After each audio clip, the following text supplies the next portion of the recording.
ఆర్టిస్టుల విషయంలో కూడా కాంప్రమైజ్ అవ్వాలి సునీల్ గారు. అస్సలు బెటర్ క్వాలిటీ ఇవ్వాలి. సునీల్ గారిని కూడా నేను, మీరు అనుకుంటున్నారు సునీల్ గారు వైపు ఫుల్ పైసలు తీసుకున్నాడు, మరి సునీల్ అన్న నాకు చాలా తక్కువ తీసుకున్నాడు.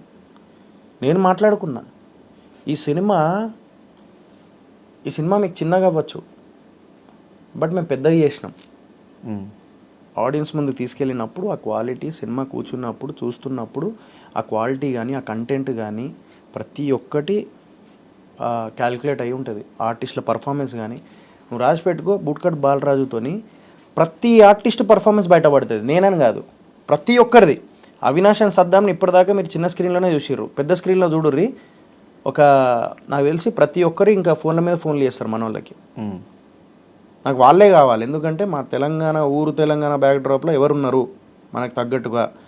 ఇప్పుడు వస్తున్నావా పోతున్నావా ఏం చేస్తున్నావా అనేది లైక్ ఇక్కడ హైదరాబాద్, అత్తనవా పోతానవా ఏం చేస్తున్నావు అనేది మన కరీంనగర్ నేటివ్. అలాంటి వాళ్ళు ఎవరున్నారు?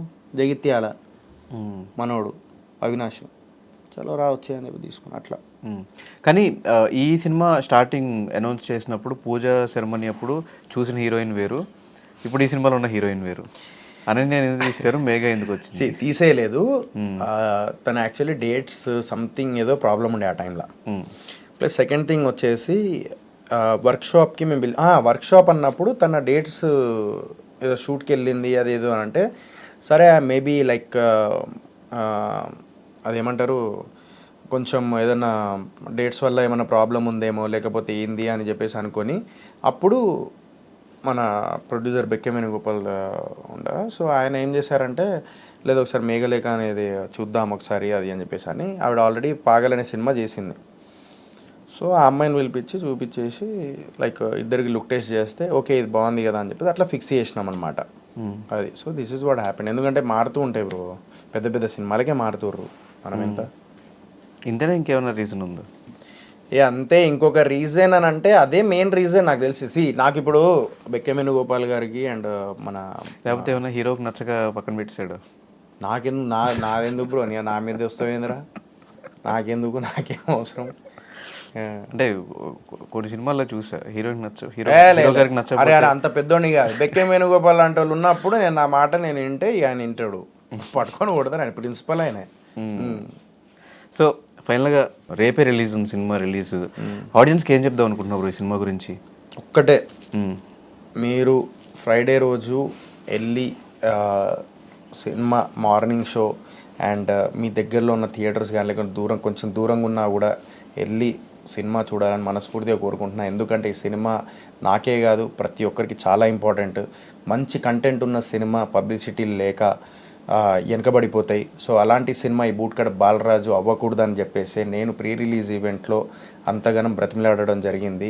ఆ సింపతి కాదు ఏం కాదు, నా లైఫ్లో జరిగే సంఘటన ఒక సొసైటీకి చెప్పుకోవడం అనేది నా దృష్టిలో తప్పు అని చెప్పేసి నేను అనుకోను. నేను రిక్వెస్ట్ చేసిన అందరినీ ఆ ప్లాట్ఫామ్ మీద, డెఫినెట్లీ నేను మోకాళ్ళ మీద కూర్చోడానికి రీజనే అది. నేను మీకు కాకపోతే ఇంకెవరికి చెప్పుకోగలుగుతా? మనిషి బ్రతుకున్నప్పుడే తన కష్టాలు చెప్పుకుంటే సొసైటీలో ఒక 10 మంది హెల్ప్ చేస్తారనే ఉద్దేశంతోనే నేను అడగడం జరిగింది. ఈరోజు ఎవరికైనా సమస్య వస్తే ఈ సమస్య వచ్చిందని చెప్పేసి మనం ఇన్స్టాగ్రామ్లో స్టోరీ పెట్టి ప్లీజ్ హెల్ప్ అని చెప్పేసి పెడుతున్నాం. అలాంటిదే నేను కూడా నా సినిమా చూడండి, మంచి కంటెంట్ ఉన్న సినిమా వెనకబడిపోవద్దు, నా దగ్గర పబ్లిసిటీకి పైసలు లేవు అని చెప్పేసి నేను చెప్పడం జరిగింది. అందులో తప్పేం లేదు, నేను సిగ్గుపడలేదు.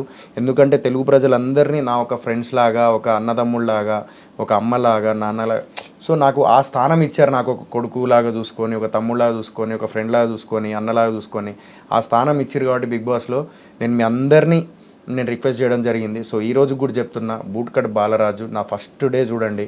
ఎందుకంటే మీరు ఫస్ట్ డే చూడకపోతే నా సినిమా ముందుకెళ్ళదు. ఫస్ట్ డే దయచేసి బుక్ మై షోలో బుక్ చేసి సినిమా చూడాలని మనస్ఫూర్తిగా కోరుకుంటున్నాను. February 2 మీ జీతాలతో మా జీవితాలు మార్చండి. బూట్కట్ బాలరాజు. Thank you.